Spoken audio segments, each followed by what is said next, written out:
हरि ओम् गणानाम् त्वा गणपतिं हवामहे कविम् कवीनामुपमशरवस्तमम् ज्येष्ठराजम् ब्रह्मणाम् ब्रह्मणस्पत नः शृण्वन्नोतिभिश्रीदसादनम् ॐ गौरीरमीमाय सलिलानि दक्षति एकोपदी द्विपदी सा चतुष्पदी अष्टापदी नवपदी बभूषी सहस्राक्षरा परमेव्यो मन्न ॐ हिरण्यवर्णाम् हरिणीम् सुवर्णरजतस्रजाम् चन्द्राम् हिरणमयीम् लक्ष्मीम् जातवेदो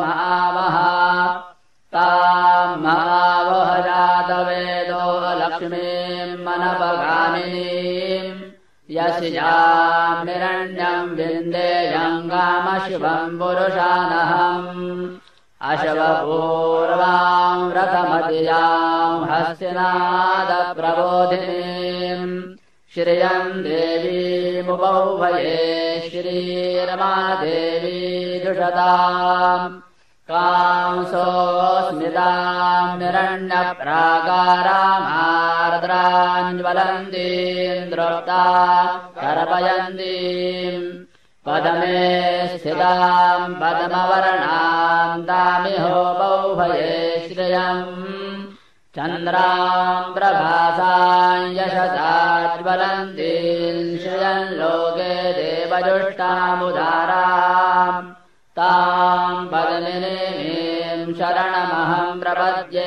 अलक्ष्मीर्मे नश्यताम् त्वाम् वृणे आदित्यवर्णे तपसोऽधिजातो वनस्पतिस्तव वृक्षोऽथ बिल्वः तस्य फलानि तपसानुदन्तु मायान्तरायाश्च बाह्या अलक्ष्मीः उपेतु माम् देवसखः कीर्तिश्च मणिना सह प्रादुर्भूतोऽस्मि राष्ट्रेऽस्मिन् कीर्तिमृद्यम् दधातु मे क्षुत्पिपासामलाम् ज्येष्ठामलक्ष्मीम् नाशयाम्यहम् अभूतिमसमृद्ध्यम् च सर्वानिर्णुत मे गृहात् गन्धद्वारान् दुराधर्षान् नित्यपुष्टाम् करीषिणीम् ईश्वरीम् सर्वभूतानाम् तामिहोपौभये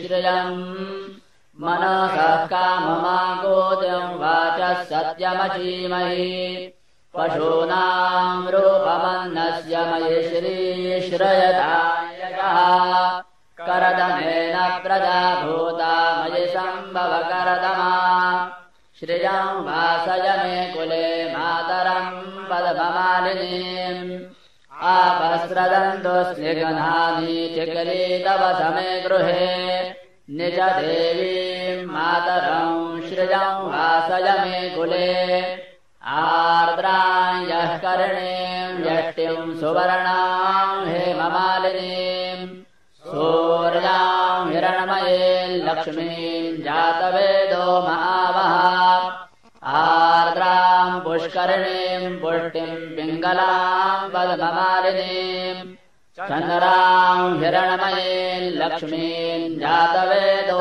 महावः ताम् महावह जातवेदो लक्ष्मीम् मनपगामिनीम् यस्याम् हिरण्यम् प्रबोधिम् गावो दास्यो श्वान् विन्देयम् पुरुषानहम् यशुचिः प्रयतो भूत्वा जुहुयादाजमनवहम् सूक्तम् पञ्चदशरचम् च श्रीकामस्य तदम् जपेद पदमानने पदमपूरो पदमाक्षी पदमसम्भवे तदमे भजसि पदमाक्षी येन सौख्यम् लभाम्यहम् अश्वदायै गोदायै धनदायै महाधने धनम् मे लभताम् देवी सर्वकामांश्च देहि मे पदमानने पदमविपदमपतरे पदमप्रिये पदबदलायताक्षी विश्वप्रिये विश्वमनोनुकूले पदपादपदमं मयि सन्निधस्वा पुत्रपौत्रम् धनम् धान्यम् हस्तशवादिगवेरथम् प्रजानाम् भवसि माता आयुष्मन्तम् करोतु मे धनमग्निर्धनम् वायुर्धनम् सूर्यो धनम् वसुः धनमिन्द्रो बृहस्पतिर्वरुणम् धनमस्तु मे वैनतेजसोमम् पिबतु वृत्रः सोमम् धनस्य सोमिनो मह्यम् दधातु सोमिनः न क्रोधो न च मात्सर्यम् न लोभो नाशुभामतिः भवन्ति कृतपुण्यानाम् भक्तानाम् श्रीसूक्तम् जपेत सरसिजनिलये सरोजहस्ते धवलतराम् शुकगन्धमाल्यशोभे भगवति हरिवल्लभे मनोज्ञे त्रिभुवनभूतिकरे प्रसीद मह्यम् विष्णुपत्नीम् क्षमाम् देवीम् माधवीम् माधवप्रियाम् लक्ष्मीम् प्रियसखीम् देवीम् नमाम्यच्युतवल्लभाम् महालक्ष्मी च विद्महे विष्णुपत्नी च धीमहि तन्नो लक्ष्मी प्रचोदयात् श्रीरवरचस्वमायुष्यमारोग्यमाविधाच्छोभमानम् महीयते धान्यम् धनम् पशुम् बहुपुत्रलाभम् शतसंवत्सर दीर्घमायुः जगदम्ब उदयोस्तु उदयोस्तु उदयोस्तु श्री अमरेश्वरी माता की जय स्वस्य स्तुते कुशलमस्तु चिरायुरस्तु गोवाजिदन्ति धनधान्यसमृद्धिरस्तु ऐश्वर्यमस्तु विजयोस्तु रिपुक्षयोस्तु कल्याणमस्तु सततम् हरिभक्तिरस्तु जगदम्ब उदयोस्तु।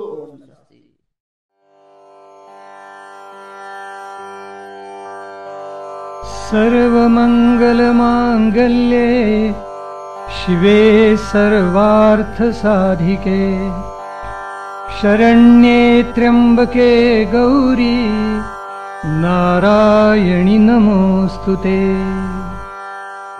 जगदम्ब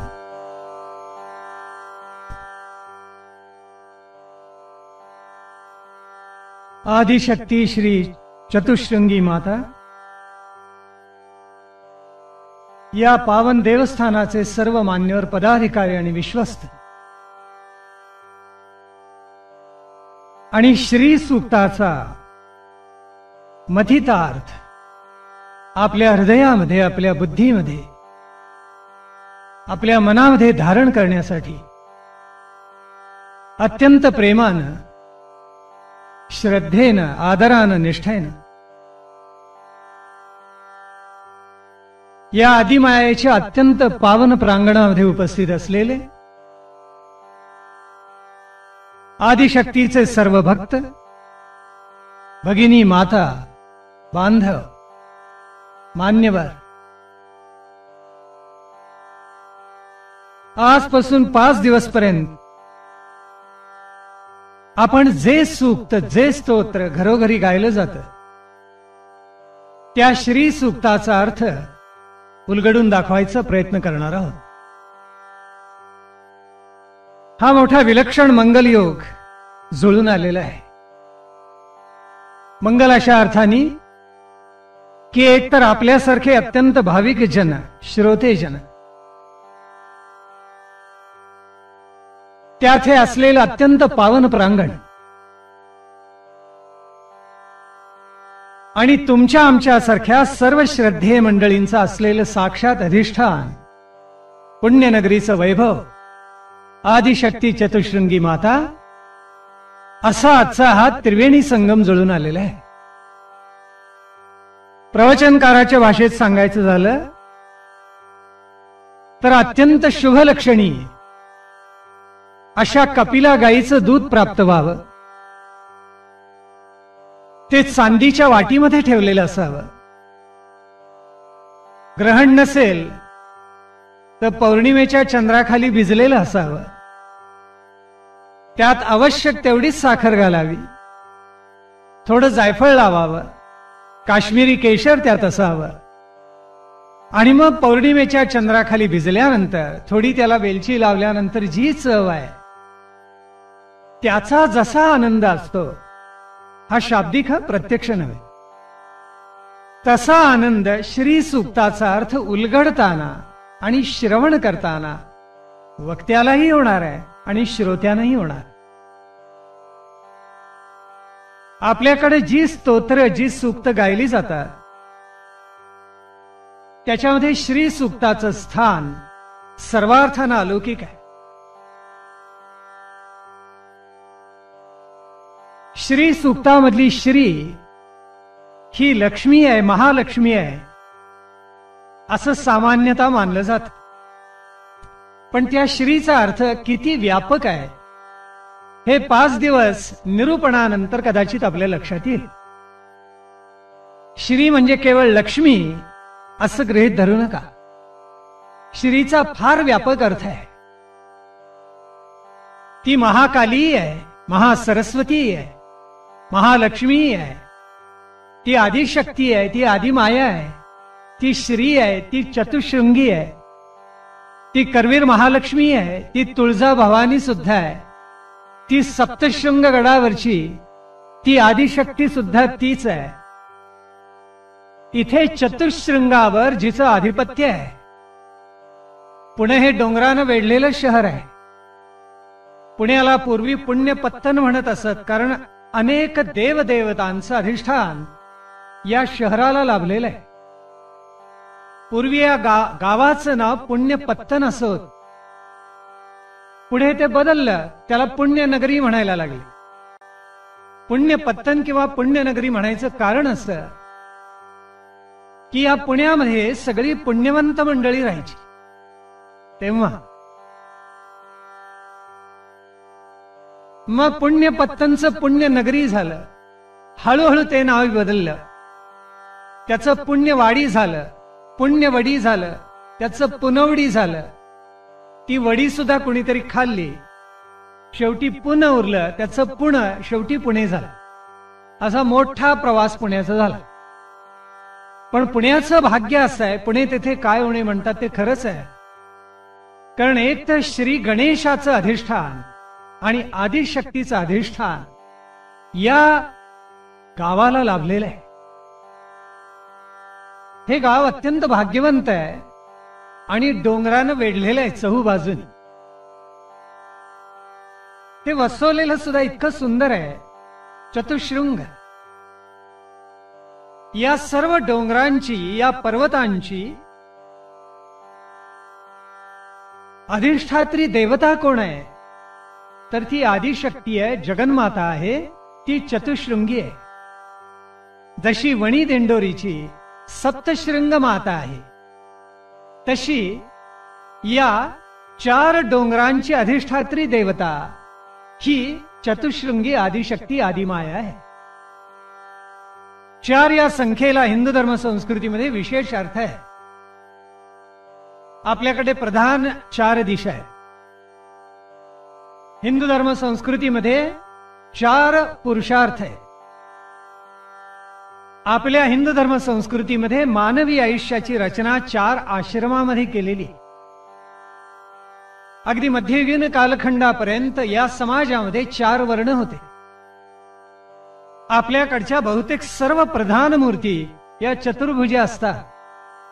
4 या संख्येला विशेष अर्थ आहे आणि म्हणून चतुशृंगी या मातेच्या नामाविधानामध्ये सुद्धा काही विलक्षण सुंदर अर्थ दडलेला आहे. किंबहुना आपल्या सर्व धर्म संस्कृतीचं सारच जणू काही चतुशृंगी याच्यामध्ये उमटलेलं आहे असा भावार्थ झाला. अशा या देवस्थानाच्या या पावन प्रांगणामध्ये आपण श्री सूक्ताचा अर्थ उलगडतो आहोत. आपण अत्यंत भाग्यवंत आहोत.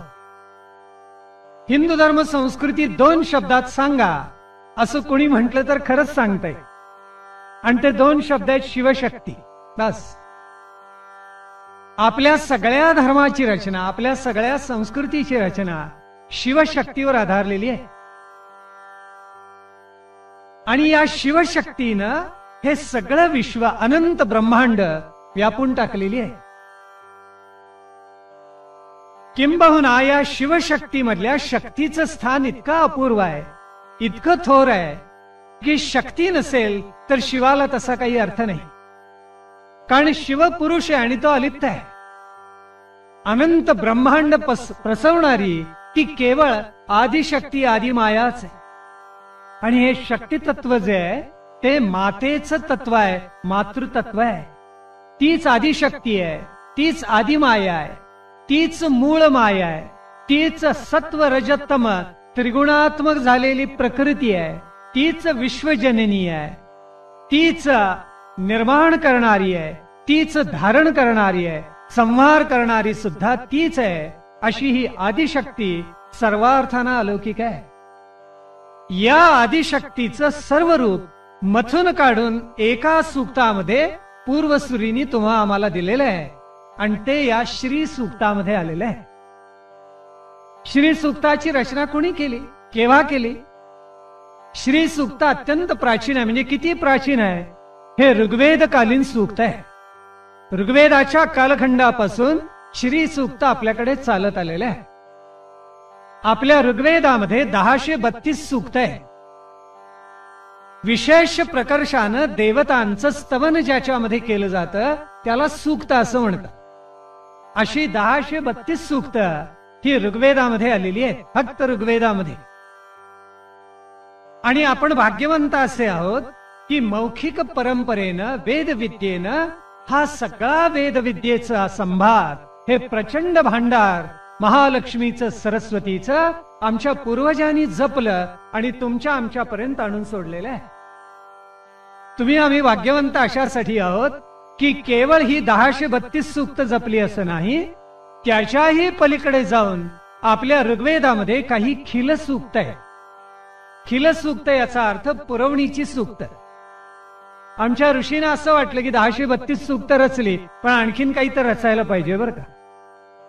असं होतं काही वेळेला वाटतं एखादी रचना केली एखाद्या कवीनं की त्याला वाटतं आणि 2 ओळी यात घातल्या तर बरं होईल. गृहिणीला जसं वाटतं हा पदार्थ केला पण चिमूटभर अजून मीठ टाकूया याच्यात, बरं होईल, जरा चव चांगली येईल असं वाटतं. तसं आमच्या ऋषीजनांना, आचार्यजनांना सुद्धा वाटतं.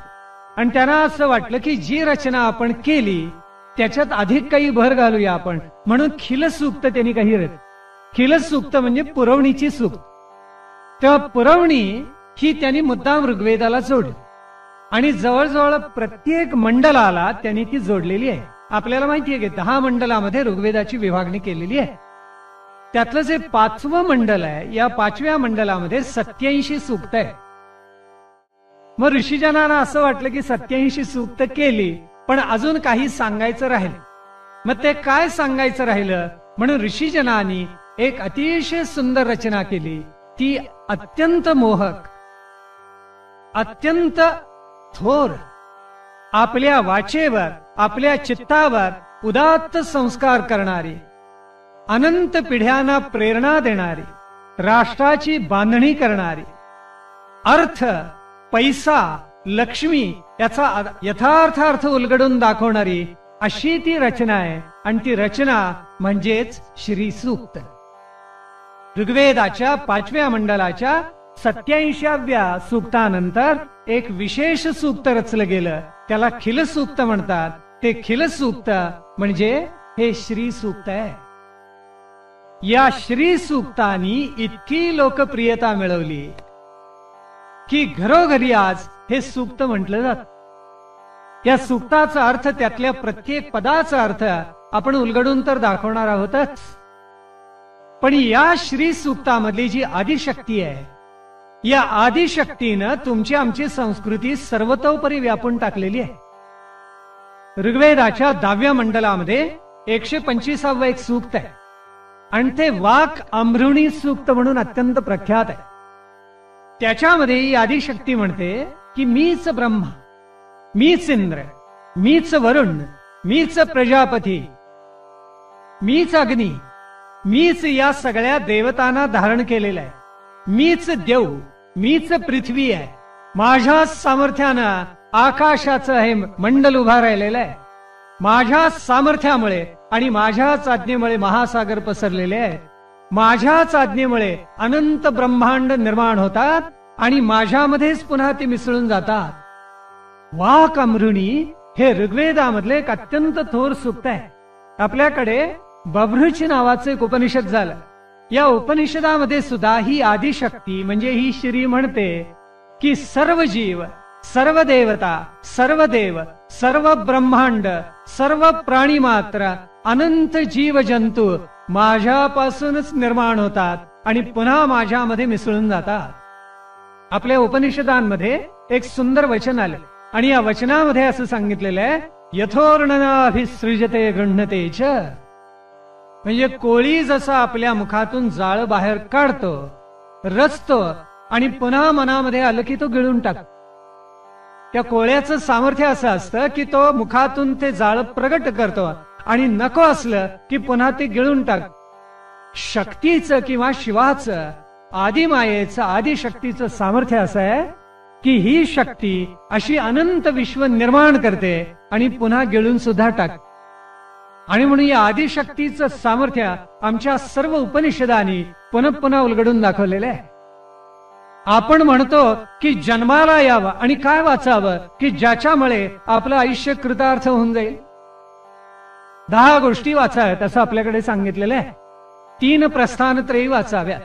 एक वैदिक प्रस्थानत्रयी, दुसरी पौराणिक प्रस्थानत्रयी आणि तिसरी संतांची प्रस्थानत्रयी. वैदिक प्रस्थानत्रयीमध्ये काय काय येतं? ब्रह्मसूत्र, उपनिषद आणि भगवद्गीता.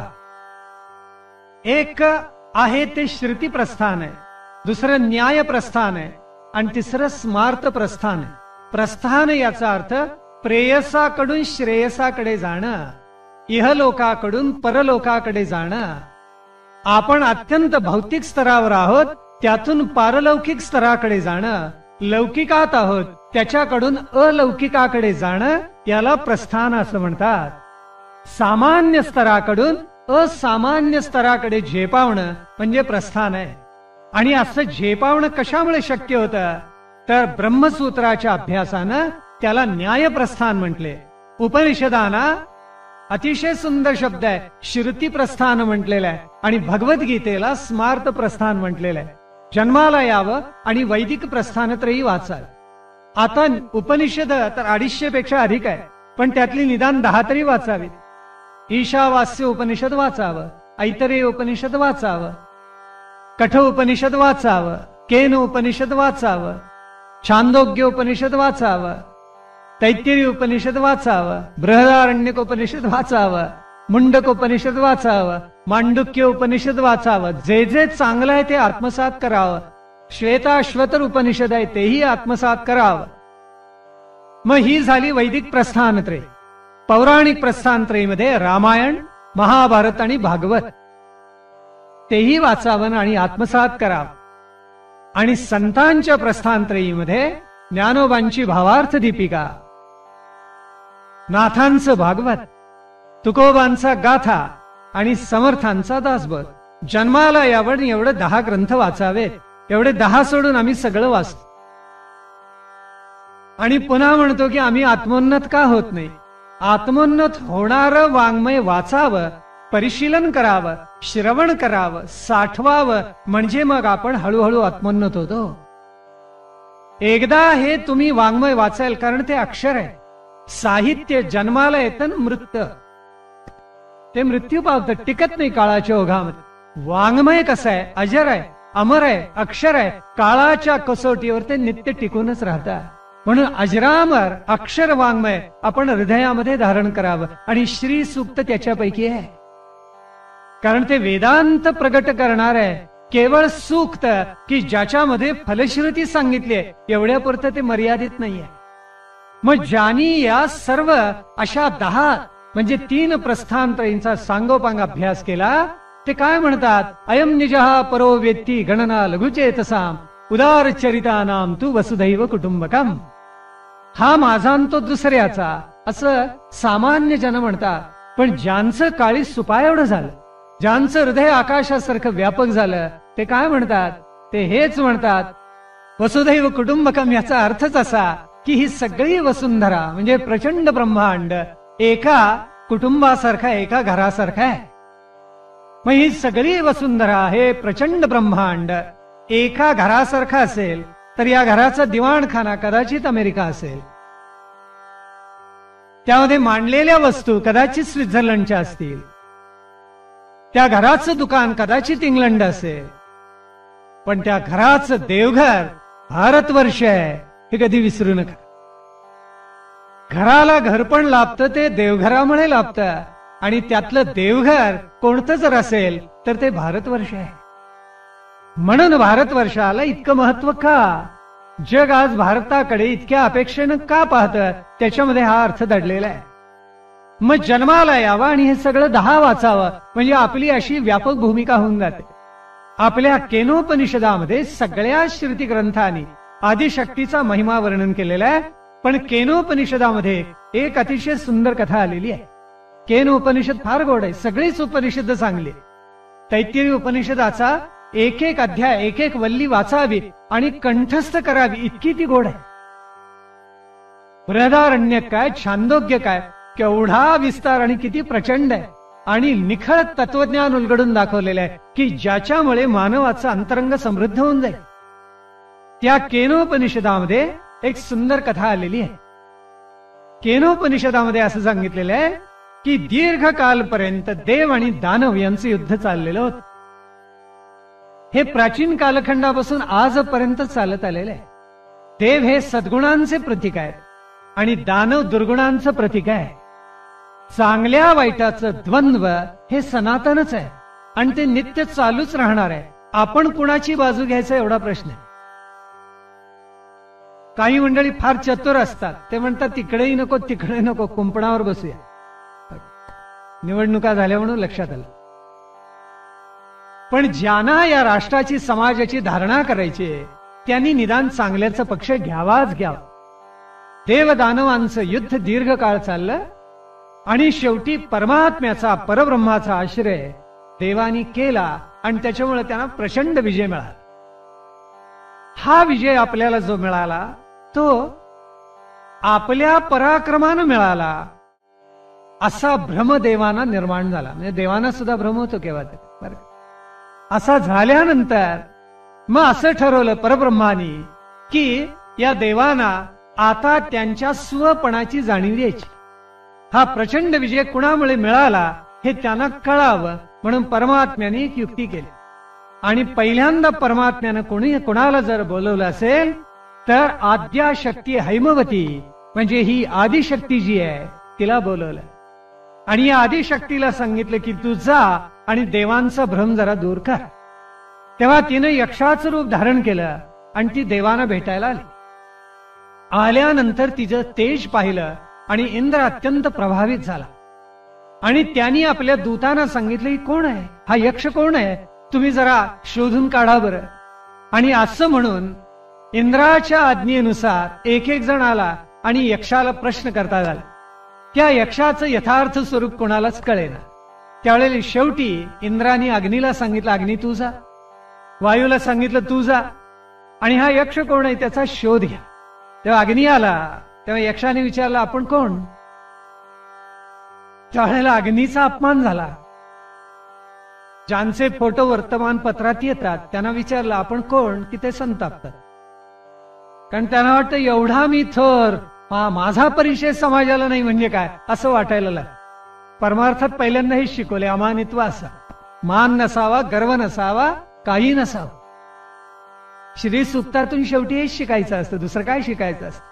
पुष्कळ शिकण्यासारखं आहे, त्याचा उलगडा होईल हळूहळू. अग्नीचा भयंकर अपमान झाला.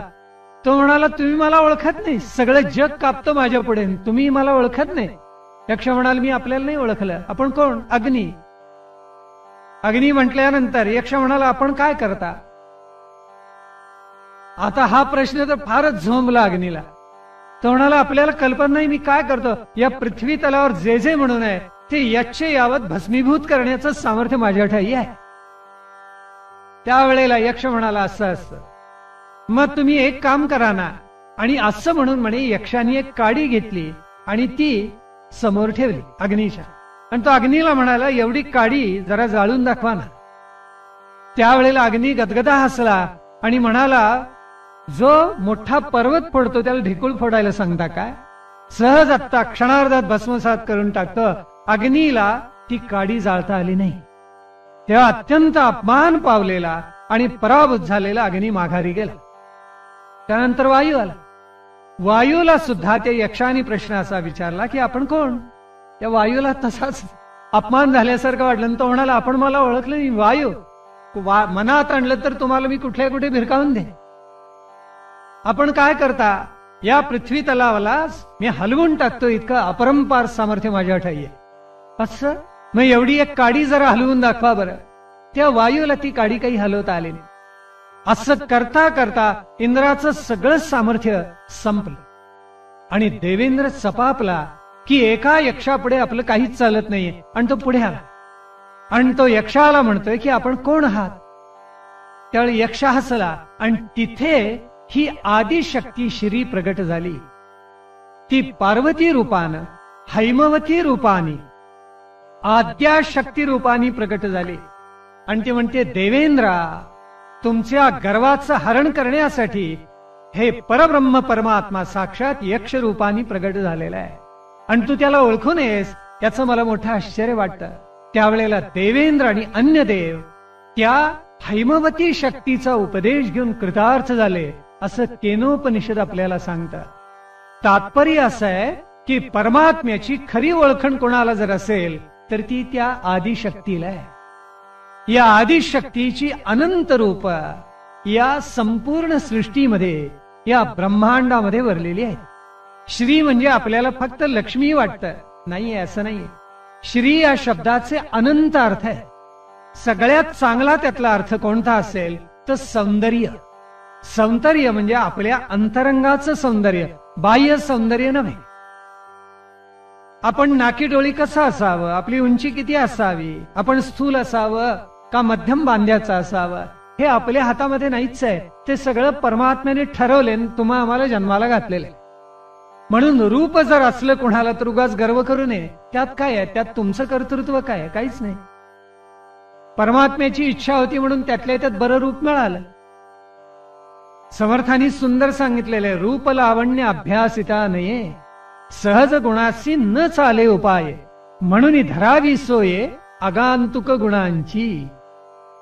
रूप लावण्य हा स्वभाव होता, निसर्गाने दिलेला गुण आहे. त्याचा काय अभ्यास करायचा? त्यात काही बदल होणार नाहीये.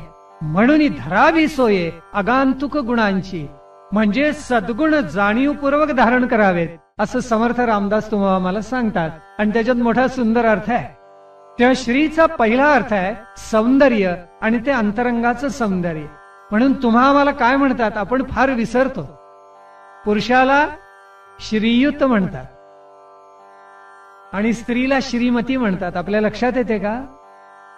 तेव्हा प्रत्येक स्त्री आणि प्रत्येक पुरुष सौंदर्यवंतच असले पाहिजे. अंतरंगातलं सद्गुणांचं सौंदर्य प्रत्येक स्त्री पुरुषाजवळ असलंच पाहिजे. आणि ते असावं हे कशातून आपल्याला शिकायला मिळतं? ते या श्रीमधून आणि श्री सूक्तातून. श्री म्हणजे केवळ लक्ष्मी नाही, श्री म्हणजे शक्ती आहे, श्री म्हणजे सौंदर्य आहे, श्री म्हणजे ऐश्वर्य आहे, श्री म्हणजे वैभव आहे, श्री म्हणजे अर्थ आहे, श्री म्हणजे लक्ष्मी आहे, श्री म्हणजे धन आहे, श्री म्हणजे रमा आहे, श्री म्हणजे संपत्ती आहे.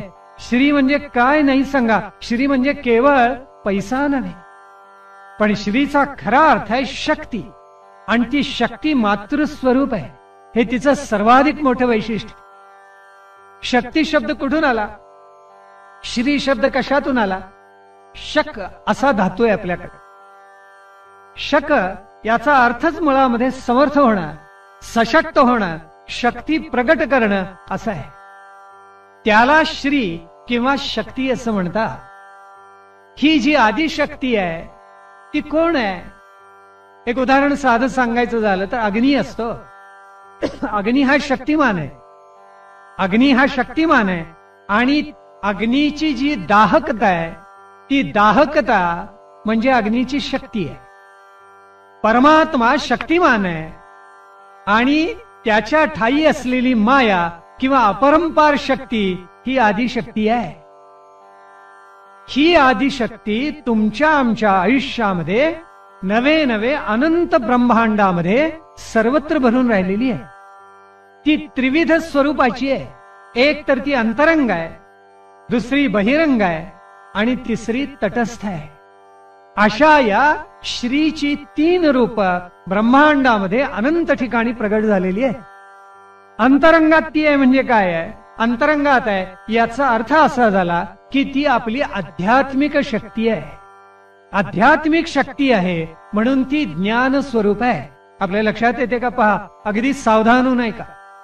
ती आपल्या अंतरंगामध्ये म्हणून ती आध्यात्मिक शक्ती आहे, ती ज्ञान स्वरूप आहे. बर, ती तटस्थ आहे म्हणजे ती आधिदैविक आहे. आधिदैविक आहे याचा अर्थ ती क्रियाशक्ती आहे. आपल्याला ज्ञानशक्तीही लागते, क्रियाशक्तीही लागते आणि भावशक्तीही लागते. आणि त्यातली जी बहिरंग शक्ती आहे ती अधिभौतिक आहे. ती द्रव्य शक्ती आणि भावशक्ती आहे. म्हणजे अंतरंग शक्ती, तटस्थ शक्ती, बहिरंग शक्ती म्हणजे आध्यात्मिक, अधिदैविक, अधिभौतिक ही सगळी रूप प्रगट करणारी आहे. यालाच आपण त्रिगुणात्मक शक्ती असं म्हणतो. म्हणजे कोण? तर ती आदिशक्ती सत्व रज तमयुक्त आहे. मराठी भाषेमधली प्रधान विशेषण जर आपण काढून पाहिली तर आपल्या लक्षात येईल की ती सगळी स्त्रीलिंगी आहे.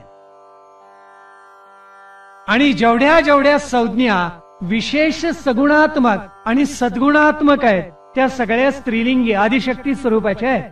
दया, क्षमा, स्मृती, श्रद्धा, तृप्ती, धृती, मती, तुष्टी, पुष्टी, शांती, कांती, री, लज्जा, प्रीती, प्रज्ञा, मती, नीती, शक्ती, युक्ती, प्रतिभा. किती सांगायचं? आपल्या लक्षात आलं असेल या सगळ्या स्त्रीलिंगी आहेत. पुरुषांनी वाईट वाटून घेऊ नका. स्त्री होणं हे अवघडच आहे. आणि पूर्व सुकृत असेल तर स्त्रीचा जन्म मिळतो. फार भाग्यवंत जन्म आहे, पण तो अवघडी आहे. धारण करायलाही अवघड आहे. कारण माता होणं हे स्त्रीला शक्य आहे, पुरुषाला शक्य नाही. आणि म्हणून आपल्याकडे मुद्दाम सांगितलेलं आहे की सामान्य शिक्षकापेक्षा अध्यापक मोठा. अध्यापकापेक्षा ज्यांनी थोर ज्ञान प्राप्त केलं तो उपाध्याय मोठा. उपाध्याय अनेक एकत्र घातले की एक पिता होतो. आणि असे अनंत पिते ज्ञानाच्या दृष्टीने एकत्र केले की एक माता होते. इतकं मातेचं महात्म्य हिंदू धर्म संस्कृतीमध्ये सांगितले. म्हणून या सगळ्या संज्ञा आपल्याला ज्या सांगितल्या त्या स्त्रीलिंगी आहे. मला तर नेहमी वाटतं की आईची मांडी म्हणजे विद्यापीठ. बस, पण हे विद्यापीठ काय देतं? खरोखर आईच्या मांडीवर बसून जे संस्कार घ्यायला मिळतात ते अलौकिक आहेत. आपल्या लक्षात येईल की आपले सगळे आचार्य, आपले सगळे संत, सगळे तंत, सगळे पंत, सगळे महंत ज्यांनी ज्यांनी परमार्थ साधना केली त्यांनी या आदिशक्तीला, या श्रीला पुन्हा पुन्हा विनंती केली, पुन्हा पुन्हा प्रार्थना केली आणि सांगितलेले, माते आमच्यावर कृपा कर, तुझ्या मांडीवर आम्हाला बसू दे, तुझं स्तनपान आम्हाला करू दे. हे स्तनपान ज्ञानाचं आहे, आत्मज्ञानाचं आहे, हे ब्रह्मविद्येचं आहे, आत्मविद्येचं आहे. माते तू आम्हाला ही आत्मविद्या, ही ब्रह्मविद्या आम्हाला प्रदान कर, अशी प्रार्थना आमच्या सगळ्या आचार्य संतांनी आणि महाकवींनी केलेली आहे. तोड नाहीये त्या. आणि म्हणून या आदिशक्तीचं, या श्री शक्तीचं सामर्थ्य अलौकिक आहे. या श्रीची 2 रूप आपल्याला नित्य पाहायला मिळत. त्यातलं एक रूप आहे अपरा आणि दुसरं आहे परा. भूमिरापो नलो वायू खम मनो बुद्धिरेवच अहंकार इति यम्मे भिन्ना प्रकृती अष्टधा. गीतेनं जे सांगितलेलं आहे भगवान श्रीकृष्णाने अष्टधा प्रकृती आहे म्हणून सांगितलं. त्यात काय काय आलं? त्याच्यामध्ये पंचमहाभूत आली आणि मन, बुद्धी आणि अहंकार हे त्याच्यात मिसळले की ही अष्टधा अपरा प्रकृती म्हणून सांगितलेलं आहे. ही अपरा शक्ती आहे असं भगवंतांनी सांगितलेलं आहे. पंचमहाभूतामध्ये सगळी भौतिक शास्त्रे येतात. भूमी आपल्याला माहिती आहे, पृथ्वी तत्व आलं, आप तत्व आलं, तेज तत्व आलं, वायू तत्व आलं आणि आकाश तत्व आलं. याच्याशी निगडित जेवढी शास्त्र आहेत ती सगळी अपरा प्रकृतीमध्ये किंवा अपरा शक्तीमध्ये, अपरा श्री शक्तीमध्ये येतात. बाष्प आहे, विद्युत आहे, सूर्याचा प्रकाश आहे, या सगळ्याला एक विशेष ऊर्जा असते. आणि ही ऊर्जा नसली तर व्यावहारिक सत्तेतलं कोणतंही कार्य होणं शक्य नाही. हा ध्वनिवर्धक आहे, ध्वनिक्षेपक आहे, याला ऊर्जा लागते. प्रकाश देणारे दिवे आहेत तिथे, त्याला ऊर्जा लागते. आता जरा आपण घाम गाळून प्रवचन करतात आणि घाम गाळूनच ऐकतात कदाचित, पण जरा वाऱ्याची झुळूक आली तर बरं वाटतं, पण त्यालाही ऊर्जा लागते, त्यालाही शक्ती लागते. या व्यावहारिक सत्तेमध्ये एकही गोष्ट अशी नाही की ज्याला ऊर्जा आणि शक्ती नाही. अष्टधा प्रकृतीमध्ये सगळीकडे ऊर्जा आहे, सगळीकडे शक्ती आहे. आणि म्हणून जेवढी भौतिक शास्त्र आहेत, जेवढी या भूमीशी निगडीत आहेत, जलतत्वाशी निगडीत आहेत, अग्नितत्वाशी निगडीत आहेत, वायुतत्वाशी निगडीत आहेत, खगोलशास्त्र आहे, ज्योतिषशास्त्र आहे, कोणतंही शास्त्र आपण काढलं तरी त्या अष्टधा प्रकृतीला ते जोडलं गेलेलं आहे. म्हणून ती अपराशक्ती असं ध्यानामध्ये घ्या. ही बहिरंगाची शक्ती आहे, कारण आपल्या नेत्रांना आणि 5 इंद्रियांना या सगळ्याचं प्रत्यंतर येत, त्याचा अनुभव आपण घेऊ शकतो. कारण अपराशक्ती ही प्रगट होणारी शक्ती आहे. पराशक्ती ही याच्या पल्याड आहे आणि ती क्षेत्रज्ञ रूपानं, आत्मा रूपानं, आत्मज्ञान रूपानं आपल्या अंतरंगामध्ये असते. अर्थ असा झाला की बहिरंग शक्ती ही अपराशक्ती आहे आणि अंतरंग शक्ती ही पराशक्ती आहे, ती स्वरूप शक्ती आहे. तेव्हा आदिशक्ती जी श्री आहे ती अंतरंग शक्ती असं लक्षात ठेवा. ती स्वरूपाची ओळखण करून घेण्याची शक्ती आहे. म्हणून या श्रीला, या आदिशक्तीला आमचे महर्षी वाल्मिकी असो, व्यासांसारख्या उत्तुंग प्रतिभेचा अलौकिक महात्मा असो, कालिदासासारखा कवी कुलगुरू असो, प्रत्यक्ष प्रभू रामचंद्र असोत, कारण त्यांना सुद्धा प्रेरणा देणारी रामवरदायिनीच आहे. प्रत्यक्ष छत्रपती शिवाजी महाराज असत किंवा समर्थ रामदास असत, या अनंतांना या श्रीनं, या आदिशक्तीनंच प्रेरणा दिलेली आहे. आपला सगळा इतिहास, प्रदीर्घ इतिहास काढून पाहिला, आपल्या ते बरोबर लक्षात येईल. कालिदासाला अलौकिक प्रतिभा जिनं प्रदान केली ती ही श्री आदिशक्तीच आहे. तीच महासरस्वती, तीच महालक्ष्मी आणि तीच महाकाली आहे. कालिदासाची तर गंमतशीर कथा अशी सांगतात की कालिदास म्हणे तुमच्या आमच्यासारखा निरक्षर होता. तुमच्या आमच्यासारखा म्हणजे ब्रह्मज्ञान नसलेला. कारण गीतेनं असं सांगितलेलं आहे की अध्यात्म ज्ञान तेवढंच खरं, तत्वज्ञान तेवढंच खरं. एत ज्ञानमिति प्रोक्तम अज्ञानम यदथोन्यथा. बाकी सगळं अज्ञान आहे असं सांगितलेलं आहे. आत्मज्ञान झाल्याशिवाय मनुष्य अडाणी असं गीता म्हणत. त्या दृष्टीनं तुम्ही आम्ही एका दृष्टीनं अज्ञानीच आहोत. असा कालिदास अज्ञानी होता आणि भरीला भर म्हणजे निरक्षर होता, त्याला काही यायचं नाही. पण ईश्वराची कृपा अशी की अत्यंत देखणा, गोरापान, तेजपुंज असा होता. काम काय करायचा, आपल्याला आश्चर्य वाटेल, गुरं चारायला न्यायचा जंगलामध्ये. त्या राज्याचा जो राजा, त्याचा पंतप्रधान, त्याचं नाव होतं वररुची. आणि त्या राजाची जी कन्या होती तिचं नाव होतं प्रियंगमंजरी. एकदा काय झालं कुणास ठाऊक, तो वररुची प्रधानमंत्री आणि ही राजकन्या प्रियंगमंजरी यांचं भांडण झालं. भांडण झाल्यावर त्या वररुचीला इतका राग आला, त्यांनी असं ठरवलं या राजकन्याचा सूड घ्यायचा आणि त्यांनी काही विशेष करायचं ठरवलं. आता हा सूड कसा घ्यायचा म्हणून त्यांनी काही विशेष करायचं ठरवलं. आणि तो म्हणाला या प्रियंगमंजरीला आपल्या ज्ञानाचा फार अभिमान आहे, तेव्हा हिचा विवाह अशा माणसाची करायचा की जो निरक्षर अडाणीच असला पाहिजे. आणि या वररुचीनं आपले दूत पाठवले. दूत गेले सगळीकडे आणि या वररुचीने सांगितलं तर चांगला तरुण देखणा असा मुलगा शोधून काढा. जंगलामध्ये गुराढोरांना हाकणारा हा कालिदास, त्याचं नाव कालिदास झालेलं नव्हतं, या दूतांच्या दृष्टीला पडला आणि त्यांनी वररुचीकडे वार्ता आणली आणि सांगितलं, तुम्हाला जसा हवाय तसा तरुण सापड. त्याला पकडलं, तो नाही नाही म्हणत होता. दूतांनी त्याला उचलून आणलं आणि वररुची समोर उभं केलं. वररुचीला इतका आनंद झाला, कारण अतिशय देखणा तरुण. त्या वररुची म्हणाला, हे बघ, तुला अर्ध राज्य मिळेल, राजकन्येशी तुझा विवाह होईल, लक्षात ठेव. पण मी एक गोष्ट सांगतो, ती पाळायची, तोंड उघडायचं नाही. त्यांनी ते मान्य केलं आणि हा वररुची प्रियंग मंजरीला जाऊन भेटला आणि तो म्हणाला, वर संशोधन चाललेलं आहे. तेव्हा एक इतका अलौकिक महापंडित, महाविद्वान मी पाहिलेला आहे, आपण भेटावं तरी. काही प्रश्नोत्तर आपल्यात झाली तर राजसभा कृतार्थ होईल, धन्य होईल. हे ऐकलं मात्र प्रियंका मंजरीला आनंद झाला आणि तिनं निमंत्रण दिलं. या वररुचीनं युक्ती अशी केली की या कालिदासाला उत्तम सजवला, पंडिताचा पोशाख दिला, एका पालखीमध्ये त्याला बसवलं आणि ती पालखी आणली. पालखीच्या भोवती सगळे महापंडित होते.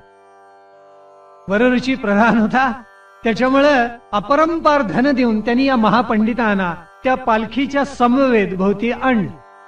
पालखी राजसभेमध्ये आणली. त्या भविष्यातल्या कालिदासाला आसन देण्यात आलं. त्याच्या पायाशी सगळे महापंडित बसले आणि प्रियंग मंजरीने काही प्रश्न विचारायला प्रारंभ केला. प्रारंभ केल्यानंतर याला सांगितलेलं होतं तोंड उघडायचं नाही, त्यांनी ते तोंड उघडलं नाही.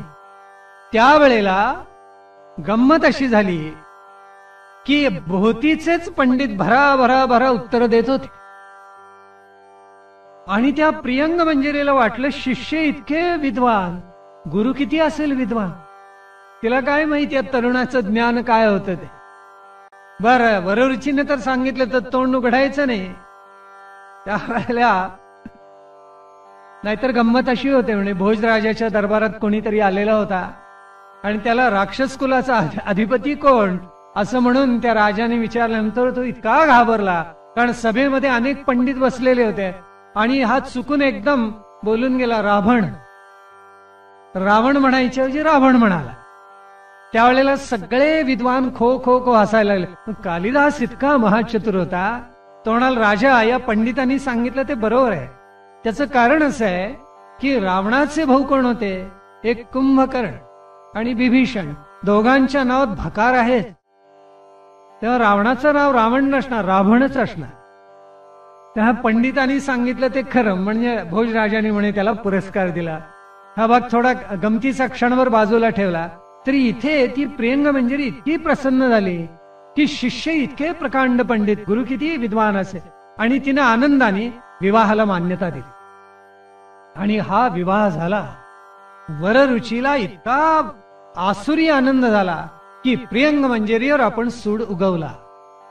आणि पहिल्या रात्री एकांतामध्ये प्रियंग मंजरी आणि या तरुणाची भेट झाली आणि पहिल्या 2 वाक्यात तिच्या असं लक्षात आलं की हा अडाणी आहे, निरक्षर आहे, याला काही येत नाही.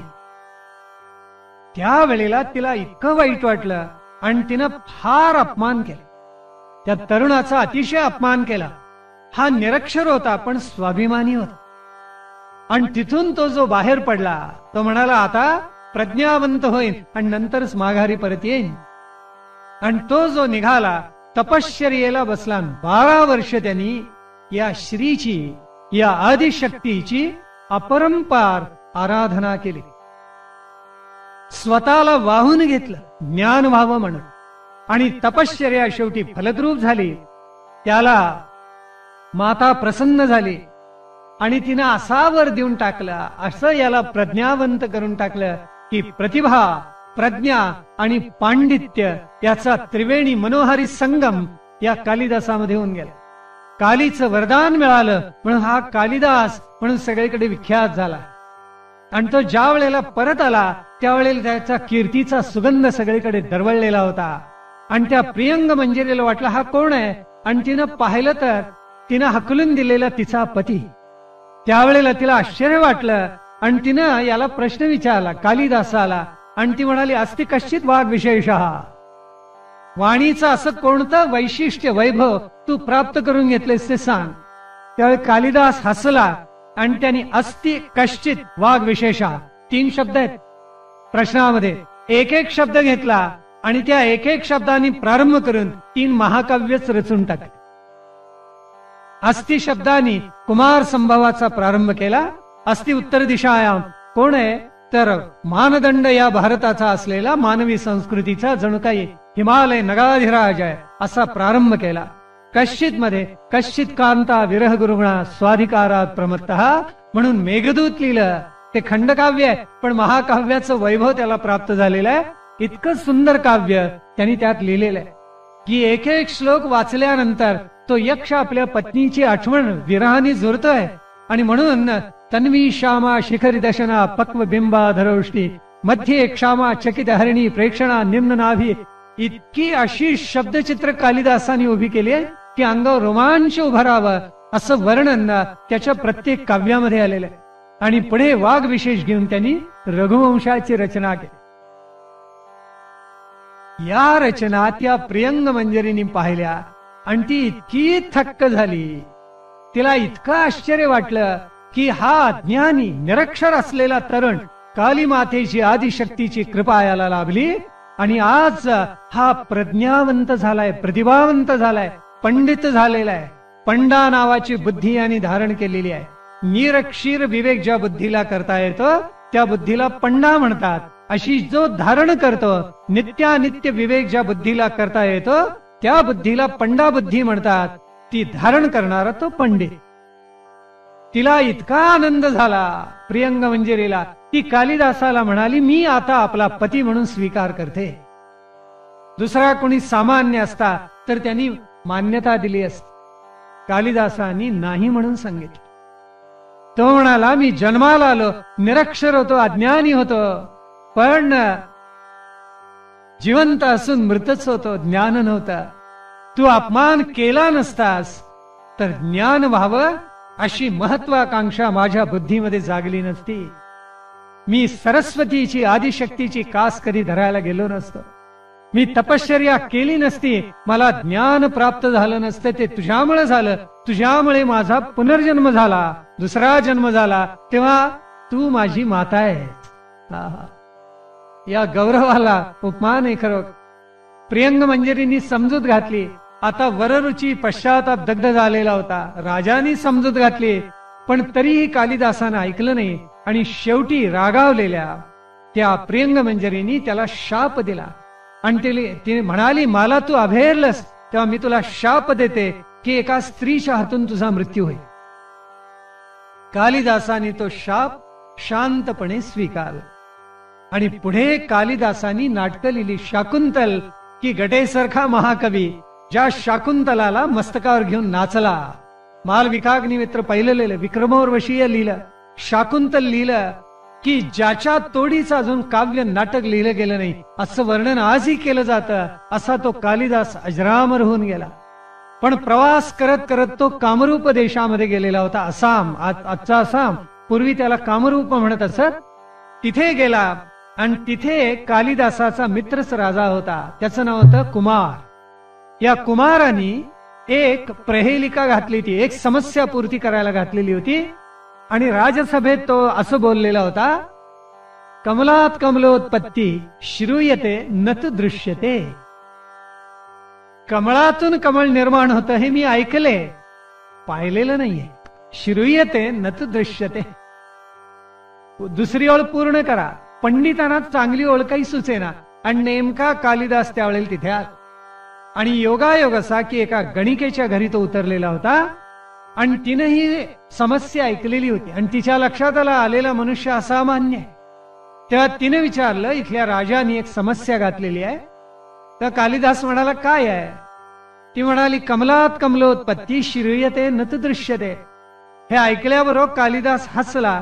पटकन म्हणाला बाले तव मुखांभोजात कथम इंदिवरद्वयम. कमळातून कमळ उगवता ऐकले, पाहिलेलं नाहीये. त्यावेळेला हसून कालिदास म्हणाला की तुझ्या मुखकमलातून 2 नेत्ररूपी कमळ उगवलेली नाहीयेत का. त्यावेळेला तिला इतका मनस्वी आनंद झाला, पण तिला भीती वाटली आपलं बक्षीस आज घेऊन दे. तेव्हा त्या रात्री तिनं अन्नातून विष घातलं आणि कालिदासाला मारलं. आणि दुसरे दिवशी राजसभेमध्ये जाऊन तिनं त्या समस्येची पूर्ती केली. त्यावेळेला राजाला धक्का बसला, सामान्य गणिका आणि अशी समस्या पूर्ती करते. त्यांनी सैनिकांना सांगितलं हिला पकडा आणि शिरच्छेद करा. त्यावेळी ती अत्यंत घाबरली. राजा म्हणाला समस्या पूर्ती कोणी केली ती सांग. त्यावेळेला तिने घडलेली घटना सांगितली आणि राजाच्या असं लक्षात आलं हा कालिदासच असला पाहिजे. आणि तो तसाच धावला आणि खरंच पाहतो तर तो कालिदासच होता. कालिदासाची उत्तरक्रिया केली आणि ही परंपरेनं आलेली कथा अशी सांगते, ती चिता ज्या वेळेला जळायला लागली कालिदासाची, त्यावेळेला कुमाराने त्या चितेमध्ये उडी घेतली आणि आत्मार्पण केलं, स्वतःलाही जाळून गेलं, तो राजाही गेला. पण कालिदासाला हे अलौकिक सामर्थ्य या आदिशक्तीच्या आदिमायेच्या उपासनेतून प्राप्त झालं. म्हणून आमचे कोणतेही आचार्य असत यापैकी प्रत्येकानं या आदिशक्तीचं कौतुक गायले, नाव वेगळं दिलं असेल. विशिष्टात द्वैतामध्ये तिला महालक्ष्मी म्हणतात आणि पराकोटीचं कौतुक गातात. त्याचं वर्णन मी पुढे सांगणार आहे आपल्याला. पण प्रत्यक्ष सौंदर्य लहरी सारखं अलौकिक स्तोत्र, ज्या स्तोत्रांनी महापंडित वेडावून गेले, ज्याच्यावर अनंत टीका आणि भाष्य लिहिली गेली आणि तरी सुद्धा त्याचा अर्थ अजून उलगडला नाही असं प्रज्ञावंत सुद्धा म्हणतात. त्या सौंदर्य लहरी स्तोत्राचा प्रारंभच आचार्यांनी शिवशक्त्या युक्तो यदि भवती शक्तः प्रभवितुम असा केलेला आहे. आणि आचार्य म्हणतात शक्तीचं अधिष्ठान नसलं तर शिव काय प्रेतवतच आहे, काही उपयोग नाही आहे. शक्तीचं अलौकिक सामर्थ्य आहे म्हणून शिवाला सामर्थ्य आहे, नाही तर शिवाला कोणी विचारलं असत. शिवशक्ती द्वंद्व स्वरूप या सौंदर्य लहरीमध्ये किंबहुना आदिशक्तीचं अलौकिक सामर्थ्य आणि थोरवी आचार्यांनी फार सुंदर मांडलेली आहे. या आदिशक्तीची अनंत रूप आपल्याला, या श्रीची अनंत रूप दशविद्येच्या रूपामध्ये आपल्याला अनंत स्थळी पाहायला मिळतात. विशेष करून सत्वगुणी शाक्त परंपरेमध्ये ती आपल्याला पाहायला मिळतात.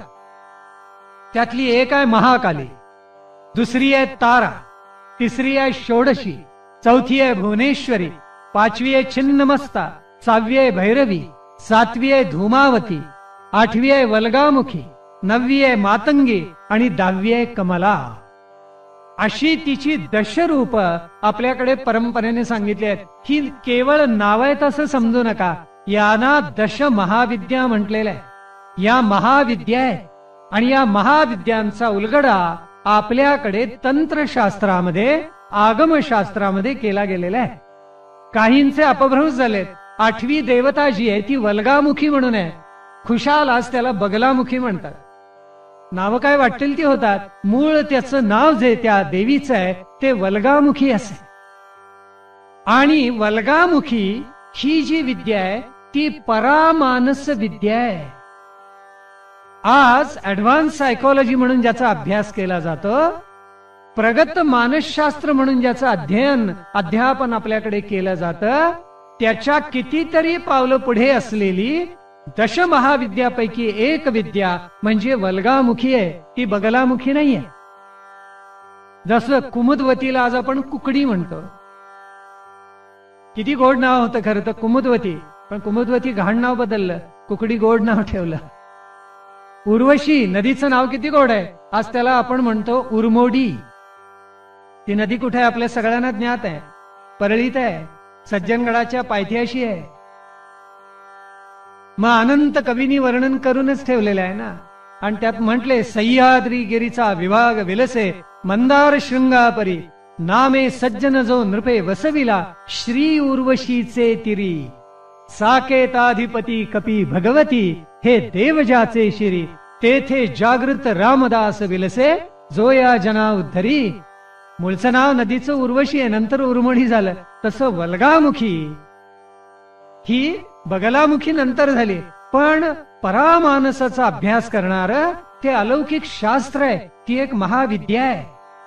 या दशमहाविद्यामधली तिसरी जी षोडशी म्हणून सांगितली तिलाच परंपरेनं त्रिपुर सुंदरी म्हटलेलं आहे, तिलाच कामेश्वरी म्हटलेलं आहे, तिलाच परंपरेनं श्री म्हटलेलं आहे, तिलाच परंपरेनं लक्ष्मी म्हटलेलं आहे, तिलाच परंपरेनं महालक्ष्मी असं सुद्धा म्हटलेलं आहे. तेव्हा त्या दशमहाविद्यामधलं एक अत्यंत प्रभावी रूप जर कोणतं असेल तर ते आग्रहाने आम्हाला सांगितलेलं आहे. आणि ते षोडशीचं रूप आहे, ते श्रीचं रूप आहे, ते महालक्ष्मीचं रूप आहे, जे जगडव्याळ रूप म्हणून त्या दशमहाविद्यांमध्ये ज्याचं वर्णन करण्यात आलेलं आहे आणि शाक्त संप्रदायामध्ये जे शिरोधार्य केलेलं आहे. हीच श्री, हीच शक्ती, हीच आदिशक्ती दुर्गा स्वरूप सुद्धा आहे. आणि या दुर्गेनं नवरूप धारण केलेली आहेत आपल्याला माहिती आहे, म्हणून तिला नवदुर्गा म्हणतात. म्हणून आपल्याकडे नवरात्रामध्ये घटस्थापने पुढे 9 रात्र 9 दिवस प्रचंड उत्सव साजरा केला जातो. ती नवदुर्गा आहे.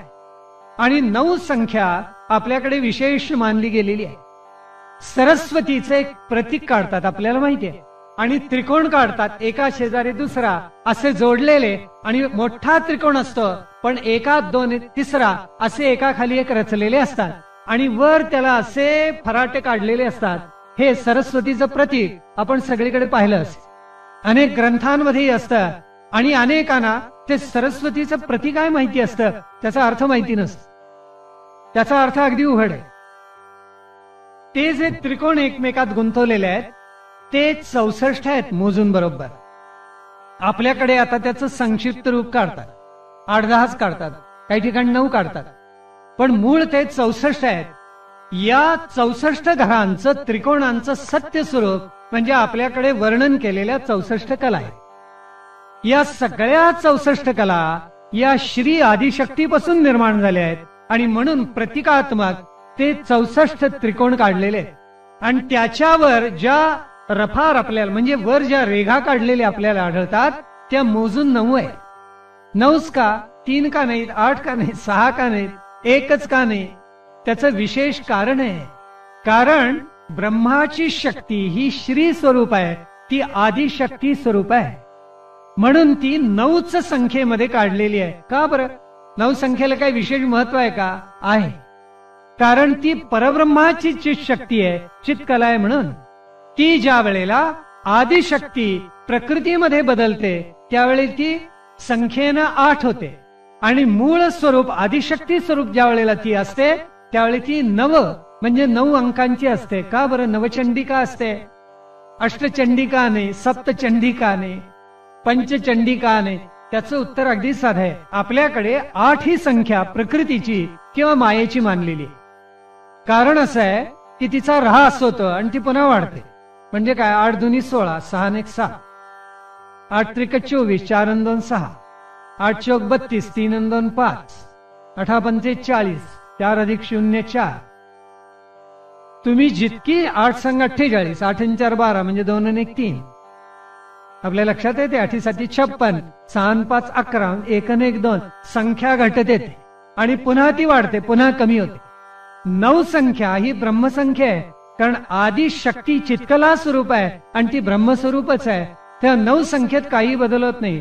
9 दुनी 18, 8 आणि 1 9, 9 त्रिक 27, 7 आणि 2 9, 9 चौक 36, 6 आणि 3 9. 9 संख्येची बेरीज करा, वजाबाकी करा, गुणाकार करा, भागाकार करा. 9 संख्येत काहीही बदल होत नाही. आणि म्हणून 9 ही आपल्याकडे ब्रह्मसंख्या मानली गेलेली आहे. म्हणून सरस्वतीचं, महासरस्वतीचं जे प्रतीक आहे ना, त्या प्रतीकाला मोठा सुंदर अर्थ आहे. म्हणून ती नवदुर्गा आहे आपल्याकडे. ती नवदुर्गा सुद्धा एक स्वरूप आहे शैलपुत्री, दुसरी आहे ब्रह्मचारिणी, तिसरी आहे चंद्रघंटा म्हटलेलं आहे तिला, चौथी कुष्मांड आहे, एक स्कंदमाता आहे, एक कात्यायनी आहे, 7वी कालरात्री आहे, 8वी महागौरी आहे आणि 9वी जी आहे ती सिद्धिदायिनी आहे. अशी नवरूप त्या नवदुर्गेची उलगडलेली आहे. आणि त्या प्रत्येक रूपामध्ये म्हणजे दशमहाविद्यांमध्ये जसा प्रचंड अर्थ भरलेला आहे तसा याच्यामध्ये सुद्धा आहे बरं का.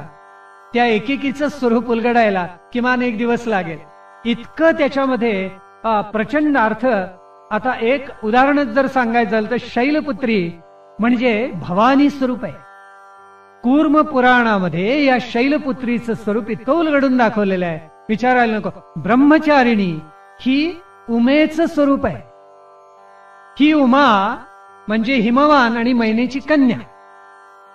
तिला विष्णूला द्यायचं असं आई वडिलांनी ठरवलेलं होतं, पण तिच्यामध्ये शंकर मनामध्ये भरला आणि तिनं शंकर आपल्याला प्राप्त व्हावा म्हणून अफाट तपश्चर्या केली. अफाट म्हणजे पहिल्यांदा ती पद्मासन घालून बसत असे, नित्य आहार घेत असे. पुढे पुढे तिने आहार कमी केला, ती एकभुक्त राहायला लागली. मग नंतर ती उभी राहून तपश्चर्या करायला शिकली. पुढे एका पायावर उभा राहून तपश्चर्या करायला तिनं प्रारंभ केला. पुढे तिला आत्मसामर्थ्य असं प्राप्त झालं की एका अंगठ्यावर उभा राहून ती तपश्चर्या करायला लागली. असं करता करता तिनं अन्नाचा त्याग केला आणि मग कंदमुळं फळभक्षण करून ते राहायला लागली. पुढे पुढे पानं जी गळून पडायची वृक्षाची तेवढी ती सेवन करत असे. पुढे तीही तिनं टाकून दिली आणि म्हणून तिचं नाव अपर्णा पडलं, कारण इतकी कठोर तपश्चर्या तिनं केली. पानं सुद्धा स्वीकारणं त्यागलं. आणि मग कालिदासांनी तर म्हटलेलं आहे की तपश्चर्याचा आदर्श कोण, तर अपर्णा, असं कालिदास बोलून गेलेलं. इतकी उत्तम तपश्चर्या, आणि ती तिची तपश्चर्या पाहिल्याबरोबर तिच्या आईच्या मैनेच्या अंगावर काटा आला आणि ती म्हणाली, बाळे अगं तू हे काय करतेस, उमा, असं ती म्हणाली. म्हणजे अगं नको, ही तपश्चर्या करू नको, उमा, असं ती म्हणाली. म्हणून तिचं नाव ब्रह्मचारिणीचं या उमा पडलं, बर का. तेव्हा ब्रह्मचर्य व्रत कसं धारण करावं आणि देवतेची तपश्चर्या कशी करावी, ते नवदुर्गेतलं रूप ब्रह्मचारिणीचं आहे, ते आदिशक्ती श्रीच आहे. पुढे चंद्रघंटा म्हटले. प्रत्येक रूपाचा विस्तार प्रचंड आहे.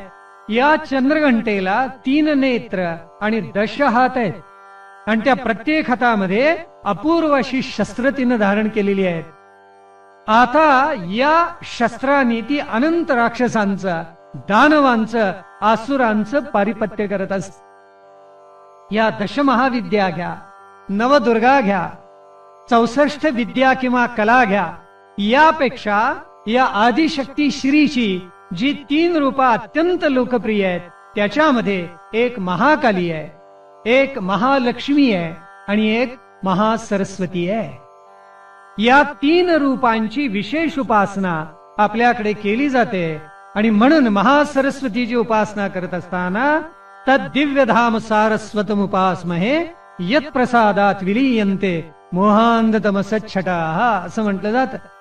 माझ्या मनामधल्या मोहाच्या, अज्ञानाच्या, अंधकाराच्या सगळ्या छटा, म्हणजे तो अज्ञानाचा अंधकार जाईलच, अशा त्या महासरस्वतीचं मी पूजन, गुणगान करतो, तिची प्रार्थना करतो. तद दिव्यधाम सारस्वतम म्हटले, ते दिव्यधाम आहे सरस्वतीचं, त्याची प्राप्ती मला या तपश्चर्येतून होणार आहे, असा सद्भाव आमच्या पूर्वजांनी प्रगट केलेला आहे. महालक्ष्मीची उपासना तर नित्यच आहे आणि सार्वत्रिकच आहे. महालक्ष्मीचे विद्महे हे आपल्याकडं सर्व आचार्यांनी सूत्र सांगून ठेवलेलं आहे. त्या देवीला प्रचोदयात म्हणून आमचे ऋषीजन, तापसजन नित्य प्रार्थना करतच असतात. त्या महाकालीनं प्रगट व्हावं आणि जेवढं जेवढं वाईट आहे त्याचा वध करावा, असंही आपल्याकडे म्हटलं गेलेलं आहे. पण आपल्याकडे परंपरेनं जी कार्य सांगितलेली आहेत ती मोठी विलक्षण सुंदर आहे. या 3 देवतांची कार्य काय काय केली हे बहुतेक सगळ्या पुराणांतरी आलेलं आहे. आणि या देवीची स्वरूप अनंत रूपांनी उलगडलेली आहे. मग ते देवीचं कवच असो किंवा देवी अथर्वशीर्ष असो किंवा ते उपनिषद असो, मग ते वेदोक्त असो किंवा तंत्रोक्त असो, ते रात्री सूक्त असो किंवा देवी अथर्वशीर्ष असो, ते तंत्रोक्त देवी सूक्त असो की वेदोक्त देवी सूक्त असो, ही सगळी रूप श्रीचीच आहेत, हे अगदी निसंशय आहे. ही जी 3 प्रधान रूप आहेत त्या पहिल्या प्रधान रूपामध्ये महाकालीचं रूप आहे. या महाकालीनं ज्या वेळेला 2 राक्षस अत्यंत बलाढ्य झालेले पाहिले त्यावेळेस मनाशी असा निश्चय केला की महाविष्णूला मदत करायची आणि या पृथ्वी तलावर पुन्हा एकदा सद्धर्माची प्रतिष्ठापना करायची. आणि त्यातले 2 राक्षस, त्यातला एक आहे मधु आणि दुसरा आहे कैटभ, त्याला महाविष्णूंनी मारलं दोघांनी, म्हणून विष्णूला मधुसूदन म्हणतात. आपल्याला माहिती आहे मधु नामक राक्षसाचा वध करणारा तो मधुसूदन झाला. किंवा कैटभारी म्हणतात, म्हणजे कैटभाचा शत्रू कोण, तर तो महाविष्णू. मधुसूदन, कैटभारी अशी महाविष्णूची नावं पडण्याचं कारण हे आहे. त्या महाविष्णूंनी ज्या वेळेला शय्या केलेली होती, क्षीरसागरामध्ये तो झोपलेला होता, त्यावेळेला प्रत्यक्ष या महाकालीनं त्याला मदत केली. आणि मग त्या महाकालीचं सामर्थ्य लाभलेल्या महाविष्णूंनी या मधु आणि कैटभा या दोन दैत्यांच्या विरोधात द्वंद्व मांडले. प्रचंड युद्ध झालं आणि ते युद्ध दीर्घकाल चाललेलं होतं. आणि शेवटी ज्या वेळेला ते राक्षस पराभूत व्हायच्या मार्गाला आले, त्यावेळेला ते विष्णूला म्हणतायत, आम्ही तुझ्यावर प्रसन्न आहोत, कारण तुझ्यासारखा योद्धाच आम्ही पाहिला. तेव्हा तुला हवाय तो वर मागून घे. त्या विष्णूंनी काय वर मागावा, करा कल्पना आपल्या मनाशी. विष्णू महाचतुर, तो म्हणाला सद्धर्माची प्रतिष्ठापना करायची असेल, दुष्टांचं हनन यांचं करायचं असेल आणि सुष्टांचं परित्राण करायचं असेल, तरी सोन्याची संधी चालून आली. आणि म्हणून विष्णू हसला आणि तो काय म्हणाला, तुमचा मृत्यूच मला द्या म्हणजे झालं. त्यावेळी ते दोन्ही राक्षस चपापले आणि ते महालबाड होते. आणि त्यावेळेला हा पहिला अवतार आहे बरं का, मत्स्य अवतार, कारण त्यावेळेला सगळीकडे जलच होत. आज सुद्धा पृथ्वीवर 70, 75, 80, 85% जलच आहे. फार थोडी भूमी आहे, आपल्याला माहिती आहे. जलाचं प्रमाण प्रचंड आहे पृथ्वीवर. त्यावेळेला तर सगळंच जल होतं. तेव्हा ते म्हणाले, जिथे जल नाही तिथे आम्हाला मार म्हणजे झालं. तेव्हा महाकालीनं मंत्र सांगितला विष्णूच्या कानामध्ये आणि विष्णूनं विराट रूप धारण केलं. आणि त्या दोघांना जसं नृसिंहानी प्रल्हादासाठी हिरण्यकश्यपूला मांडीवर घेऊन फाडला होता, तसं त्या दोन्ही राक्षसांना आपल्या शक्तीनं मांडीवर घेतलं आणि सुदर्शन चक्र घेऊन त्या दोघांची मस्तक धडावेगळी करून टाकली. तेव्हा श्रीनं महाकालीचं रूप धारण केलं आणि महाविष्णूला मधु कैटभांचा वध करण्यासाठी अशी मदत केली. बर, दुसरं रूप आहे ते तिचं महालक्ष्मीचं आहे. महालक्ष्मीचं रूप अतिशय सौम्य असं तुम्हा आम्हाला वाटतं, तसं नाहीये. आपल्याला ते इतकं गोजीरवाणं रूप पाहायची सवय झाली आहे. चित्रामध्ये तर इतकं छान असतं, कॅलेंडरवर असतं आणि घरामध्ये ते आपण लावतो किंवा प्रतिमा आणतो किंवा मूर्ती आणतो. या सगळ्यामध्ये तिचं रूप इतकं उत्कट, इतकं सरस, इतकं गोड आहे की पाहताना मन आनंदानं भरून येतं. पण ती ज्या वेळेला शांत स्वरूपामध्ये महालक्ष्मी, त्यावेळेला ती तशी असते. ज्या वेळेला दुष्टांचा संहार तिला करायचा असतो, ज्या वेळेला तिला उग्र रूप धारण करायचं असतं, दानवांचं खंडन करायचं असतं, त्यावेळेला ती उग्र रूप ही धारण करू शकते. म्हणून ज्या वेळेला महिषासुराचा वध केला, तो तिनं श्रीनं, त्या आदिशक्तीनं महालक्ष्मीचं रूप धारण करून केलंय. लक्षात घ्या. पुढे उलगडा ती कथा मी आपल्याला मुद्दाम सांगेन, कारण अतिशय हृदय कथा आहे. याच्याही पलीकडे दोन राक्षस आणखीन माजलेले होते. त्यातला एक होता शुंभ आणि दुसरा होता निशुंभ. तेव्हा या दोघांचा वध करण्यासाठी या श्री आदिशक्तीनं कुणाचं जर रूप धारण केलं तर तिनं महासरस्वतीचं रूप धारण केलेलं आहे.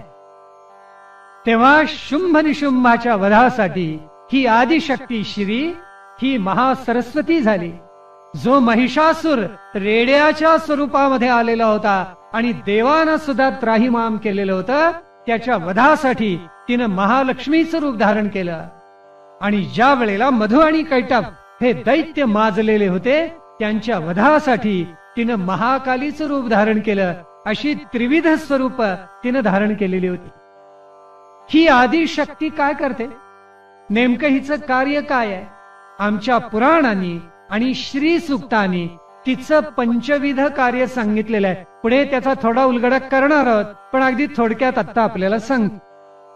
तिचं पहिलं कार्य आहे तिरोभाव, दुसरं कार्य आहे निर्मिती, तिसरं कार्य आहे पोषण, चौथं कार्य आहे संग्रह संहार आणि शेवटचं कार्य आहे अनुग्रह. असं पंचविध कार्य ही देवता करत असते, ही आदिशक्ती श्री करत असते. तिरोभाव याचा अर्थ काय झाला? तिरोभाव म्हणजे आविर्भावाच्या बरोबर विरुद्ध. आविर्भाव म्हणजे प्रगट होणे, तिरोभाव म्हणजे झाकून घेणे. निर्मिती म्हणजे या अनंत ब्रह्मांडाची निर्मिती करणे. पोषण, या सर्व ब्रह्मांडांचं पोषण करणं, धारण करणं. निर्मिती म्हणजे उत्पत्ती आणि पोषण म्हणजे स्थिती, संहार म्हणजे लय, विनाश करून टाकणं. आणि विनाश जरी झाला तरी पाचवं कार्य आहे. म्हणजे 13वा भाव झाला, निर्मिती झाली, पोषण झालं, संहार झाला, आणि पाचवं काम आदिशक्ती श्रीचं जे आहे ते महान आहे, त्याला म्हणतात अनुग्रह. अनुग्रह याचा अर्थ असा, जरी या सृष्टीचा सगळा प्रलय झाला, त्याला आत्यंतिक प्रलय म्हणतात, महाप्रलय होऊन जातं, सृष्टी सगळी नाश पावते आणि पुन्हा भगवत संकल्प होतो आणि आदिशक्तीच्या माध्यमातून परमात्मा पुन्हा सृष्टीचा डाव मांडतो. पण ज्या वेळेला संहार होतो त्यावेळेला सगळे जीवजंतू जरी नाश पावले तरी कर्माचे संस्कार नाश पावत नाहीत. त्याच्यामुळे तुम्हा आम्हा सगळ्यांना पुनरावर्तीन होऊन पुन्हा जन्म घेऊन यावं लागतं. तो माणसाचाच असेल असं नाही बरं का. ऊचा असेल, ढेकणाचा असेल, रस्त्यावरच्या कुत्र्याचा असेल, बांडगुळाचा असेल, वृक्षाचा किंवा वेलीचा असेल, सरपटणाऱ्या सर्पाचा असेल, आकाशात उडणाऱ्या पक्षाचा असेल, अनंत जीवजंतू आहेत. त्यापैकी कोणाचाही आपल्याला जन्म मिळणं शक्य आहे. लक्षात ठेवा, सृष्टी नाश पावली, सुटलो असं कोणाला म्हणता येणार नाही. कारण आपलं संचित निशेष झालेलं नसतं.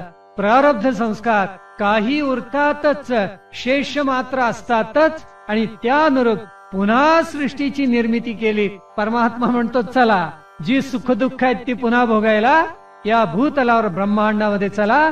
तुम्हा आम्हाला मुकाट्याने पुनरावर्तीन व्हावं लागतं, माघारी यावं लागतं. मग आदिशक्तीचा अनुग्रह होतो म्हणजे काय, या श्रीचा अनुग्रह होतो म्हणजे काय, त्याचं अगदी सोपं आणि साधं उत्तर आहे.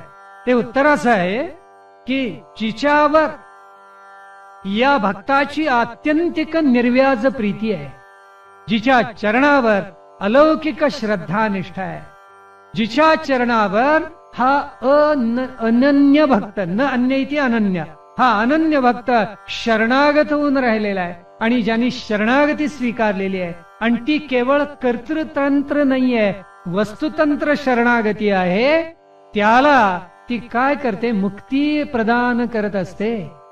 महाप्रलय झाला, अनंत जीवजंतू पुन्हा सृष्टीच्या निर्मितीत परत येतात. पण ज्यांच्यावर या आदिशक्तीची कृपा होते, या श्रीची कृपा होते, या श्रीचा अनुग्रह होतो, त्यांचं जन्म मृत्यूचं चक्र तुटतं. त्यांना मोक्षाचा, सायुज्य मुक्तीचा लाभ होतो आणि ते कधीही पुनरावर्तीन होत नाहीत. यद गत्वा न निवर्तन्ते तद्धाम परमं मम, असं परब्रह्म स्वरूप भगवान श्रीकृष्णाने सांगितलेले आहे. हीच सायुज्य मुक्ती, ज्या मोक्षापासून मानवाला पुनरावर्तीन व्हावं लागत नाही, यालाच तत्वज्ञानाच्या परिभाषेमध्ये श्रीचा अनुग्रह म्हणतात. तुम्ही आम्ही व्यावहारिक सत्तेत म्हणतो लॉटरी लागली म्हणजे अनुग्रह नव्हे. इतकी क्षुद्र कल्पना, तुच्छ संकल्पना मनामध्ये कधी धारणी करू नका. 4 पैसे मिळाले म्हणजे श्रीचा, रमेचा, महालक्ष्मीचा अनुग्रह झाला असं आपल्याला वाटतं, असं नाहीये.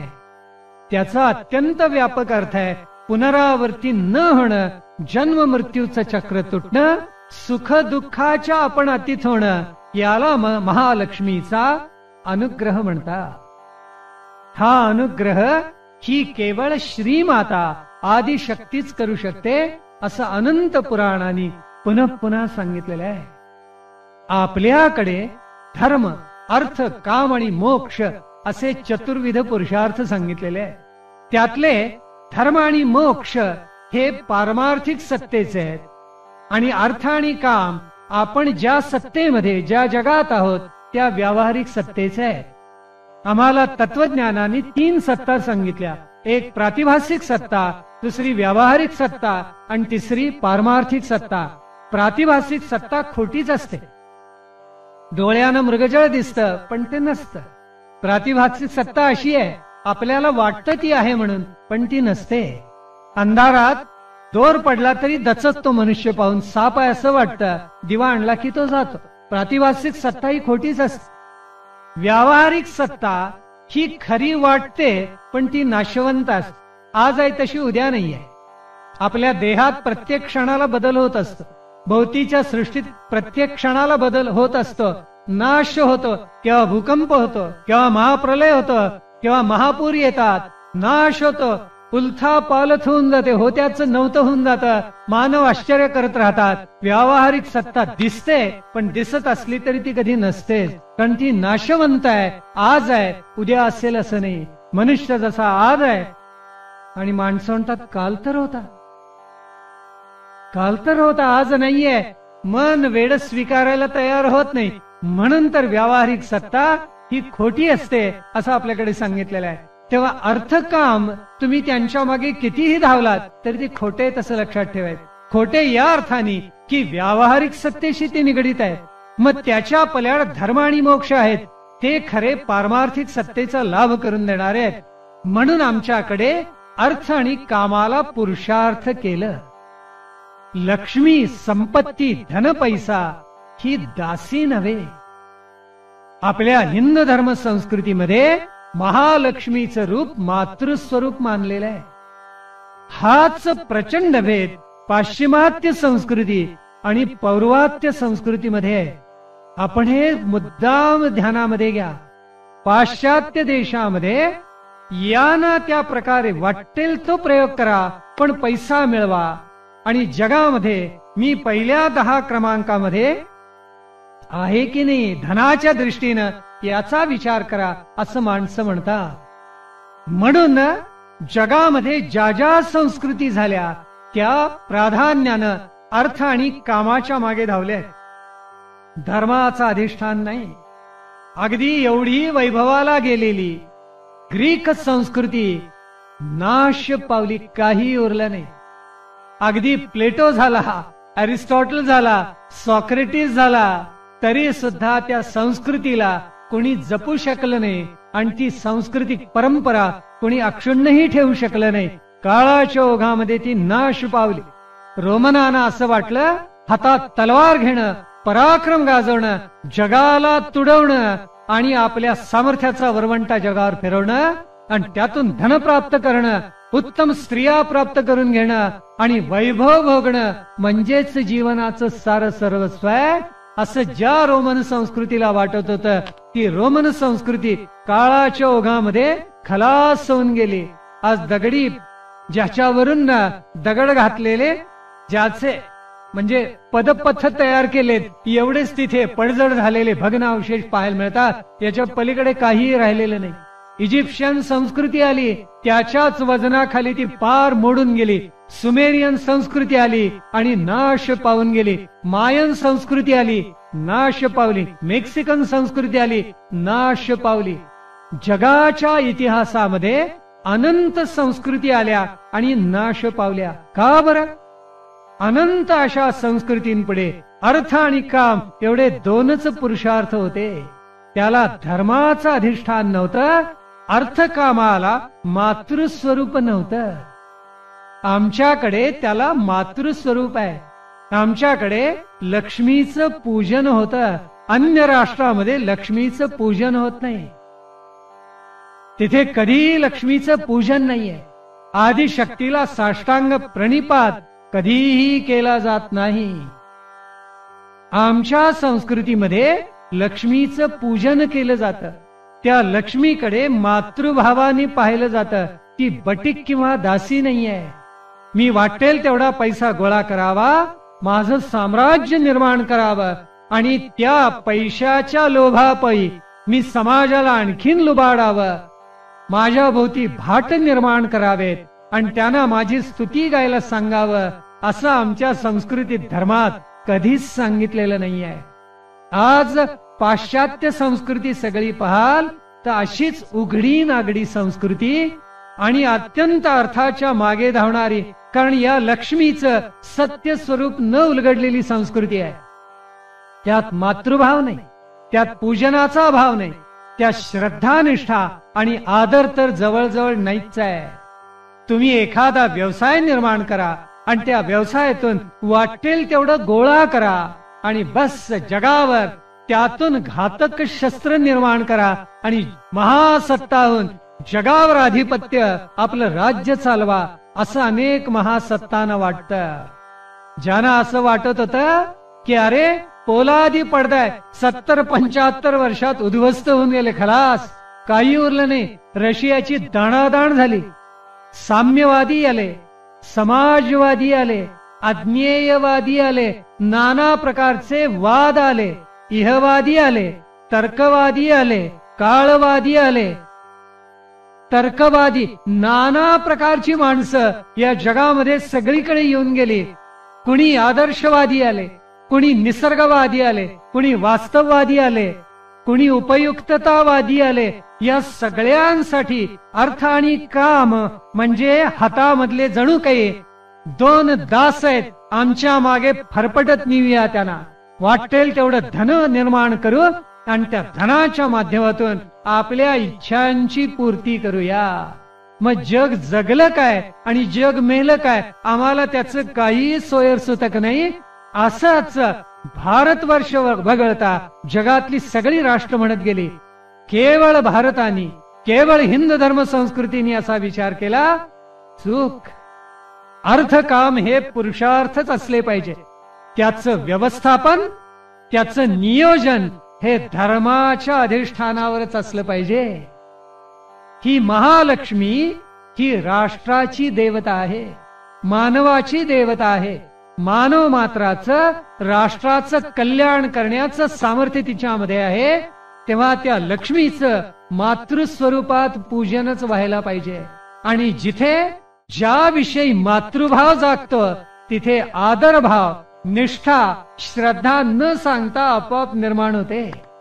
हे केवळ भारतवर्षाच्या महापंडितांना, आचार्यांना, थोर तापसजनांना, ऋषीजनांनाच कळलेलं आहे. आणि म्हणून अतिप्राचीन कालखंडापासून, अगदी ऋग्वेदाच्या कालखंडापासून जगामधला पहिला ग्रंथ म्हणून ज्याचं वर्णन करता येईल त्या ऋग्वेदापासून महालक्ष्मीचं पूजन आपल्या देशामध्ये पुन्हा आग्रहाने मांडलेलं आहे. आणि सांगितलं अर्थ म्हणजे केवळ पैसा नव्हे, त्यात सौंदर्यही आहे, त्यात वैभवही आहे, त्यात ऐश्वर्यही आहे, त्यात औदार्य सुद्धा आहे, त्यात वैराग्यही आलं, त्यात ज्ञानही आलं. ही आत्मविद्या, ही श्री म्हणजे साक्षात आत्मविद्या आहे. ही श्री म्हणजे साक्षात ब्रह्मविद्या आहे. आणि म्हणून मैत्री कात्यायनेला याज्ञवल्क्याने ज्या वेळेला सांगितलं आता वानप्रस्थामध्ये जाऊया, हे धन तुम्हाला प्रदान करतो, त्यावेळेला मैत्रिणीने एकच प्रश्न विचारला, यातून आत्मविद्या मिळेल का, आत्मज्ञान प्राप्त होईल का? नाही. ज्यावेळेला याज्ञवल्क्य नाही म्हणाला त्यावेळी ती म्हणाली, हे नाशवंत घेऊन मी काय करू, मला नको आहे. नाथ, मला आत्मविद्या उलगडून दाखवा, मला आत्मज्ञान होईल असं उपदेश करा. आणि म्हणून याज्ञवल्क्याने त्या मैत्रीला उपदेश केला, जो धारण करून इतिहासामध्ये मैत्री अजरामर होऊन गेली. श्रीच अधिष्ठान परमात्म स्वरूप आहे, चित्कला स्वरूप आहे. धर्माधिष्ठित अर्थकाम सेवन करणं हाच मोक्षाचा राजमार्ग आहे. हे आमच्या पूर्वसुरीना बरोबर उलगडलेलं होतं. आज ज्या महासत्ता पैशाचा माज करतात आणि त्यांना असं वाटतं आमचा डॉलर, आमचा पाऊंड फार ताकदीचा आहे म्हणून आम्ही महासत्ता व्हावं, अस्त्रघातक निर्माण करावीत आणि जगावर वरवंटा फिरवावा. नाही, भ्रमात आहेत. आत्ता निर्मिती झालेले देश आहेत. भारतवर्षाची परंपरा खरोखरच हजारो सहस्रावधी वर्षांची आहे. कारण त्यांना महालक्ष्मीचं व्यवस्थापन कळले, महालक्ष्मी मातृस्वरूप आहे हे बरोबर उलगडलेलं आहे. म्हणून आपल्या संस्कृतीमध्ये मातृपूजन केलेलं आहे, महालक्ष्मीचं गुणगान आणि पूजन केले. म्हणून दीपावलीच्या कालखंडामध्ये अत्यंत सद्भावन त्या लक्ष्मीचं, त्या महालक्ष्मीचं पूजन आपण करतो, तिला दंडवत घालतो, मातृरूपामध्ये तिला पाहतो. हे मातृरूप या महालक्ष्मीचं तुम्हा आम्हाला कुणी समजावून सांगितलं? आचार्यांनीही सांगितलं, संतांनीही सांगितलं. म्हणून तर येथून वाढला धर्म रमाधर्म समागमे असं समर्थ रामदास म्हणाले. संत किती शहाणे आहेत आमचे. धर्म उगाच वाढत नाही, लक्ष्मीच्या रूपानं वाढतो, पण ती लक्ष्मी मातृस्वरूपामध्ये पहावी असं सर्व आचार्य आणि संत आग्रहाने सांगतात. केवळ लक्ष्मी आपलं वैभव वाढवण्यासाठी नसते, भ्रष्टाचारासाठी तर अजिबात नसते. आपले वैभव वाढवावे महालक्ष्मीच्या आश्रयानं, ते आदिशक्तीचं देवाचं वैभव वाढावं म्हणून. आपल्या वैभवासाठी आदिशक्ती नाहीये, आदिशक्तीचं वैभव, त्यातला एका कणाचा तेजाचा आपल्याला लाभ झाला, जन्मजन्म आपले उजळून जातील असं घडेल. हे तुम्हा आम्हाला पूर्वसुरीनी शिकवलं, ते स्तोत्रांच्या सूक्तांच्या माध्यमातून शिकवलं. त्या श्री सूक्ताची पार्श्वभूमी आज आपल्याला मुद्दाम उलगडून सांगितली. त्या आदिशक्तीची अनंत रूप आपण ध्यानामध्ये घ्या. तिचीच दोन रूप, व्यक्त रूपात व्यावहारिक सत्तेत अपराशक्ती आहे आणि आपल्या अंतरंगात क्षेत्रज्ञ रूपाने असणारी, विद्या स्वरूप आत्मज्ञान स्वरूप असणारी ती पराशक्ती आहे. तीच दशमहाविद्या आहे, तीच नवदुर्गा आहे, तीच महासरस्वती, तीच महाकाली, तीच महालक्ष्मी स्वरूप आहे. आणि धर्माधिष्ठित अर्थकाम सेवन करायला तीच तुम्हा आम्हाला शिकवते. त्या श्रीच सत्य स्वरूप उद्यापासून आपण उलगडायला प्रारंभ करणार आहोत. आजचा सांगितलेला भाव आपल्या हृदयामध्ये ज्या देवीनं अनंत आचार्यांना, सगुणावतारांना सुद्धा जिची प्रेरणा लाभलेली आहे, त्या श्रीला, त्या महालक्ष्मीला आपल्या अंतःकरणात श्रद्धेनं निष्ठेनं आज धारण करूया. त्या महालक्ष्मीची आरती गाऊया. प्रतिदिनी शेवटी आरती होणार आहे आणि ते एक प्रवचनाचंच अंग असणार आहे, हे लक्षात घ्या. तिचं चिंतन प्रवचन संपल्यानंतर सुद्धा आपण करणार आहोत, ते करूया आणि मगच काही काल आज विरमूया. आज पहिलाच दिवस होता म्हणून थोडा प्रास्ताविकात वेळ गेला. उद्या बरोबर 6:30 आपण प्रवचनाला प्रारंभ करूया. आदिशक्ती श्री महालक्ष्मी माता की जय. जय देवी जय महालक्ष्मी, वससी व्यापक रूपे तू स्थूल सूक्ष्मी. जय देवी करवीर पुरवासिनी, सुरवर मुनी माता, पुरहर वरदायिनी, मुरहर प्रियकांता. कमलाकारे जठरी जन्मविला धाता, सहस्रवदनी भूधरन पुरे गुणगाता. जय देवी मातुलिंग गदा खेटकर विकिरणी, झळके हाटक वाटी पीयूष रस पाणी. माणिक रसना सुरंग वसना मृगनयनी, शशिकर वदना राजस मदनाची जननी. जय देवी तारा शक्ती अगम्या, शिव भजका गौरी. सांख्य म्हणती प्रकृती निर्गुण निर्धारी, गायत्री निज बीजा निगमागम सारी. प्रगटे पद्मावती निज धर्माचारी. जय देवी अमृत भरिते सरिते अगधुरते वारी. मारी दुर्घट असुरा भव दुस्तर तारी. वारी माया पटल प्रणमत परिवारी. हे रूप चिद्रूप दावी निर्धारी. जय देवी चतुरानने कुष्ठित कर्माच्या ओळी, लिहिल्या असतील माते माझे निज भाळी. पुसोनी चरणातळी पद सुमने क्षाळी, मुक्तेश्वर नागर क्षीरसागर बाळी. जय देवी जय महालक्ष्मी, वससी व्यापक रूपे तू स्थूल सूक्ष्मी. जय देवी महालक्ष्मी माता की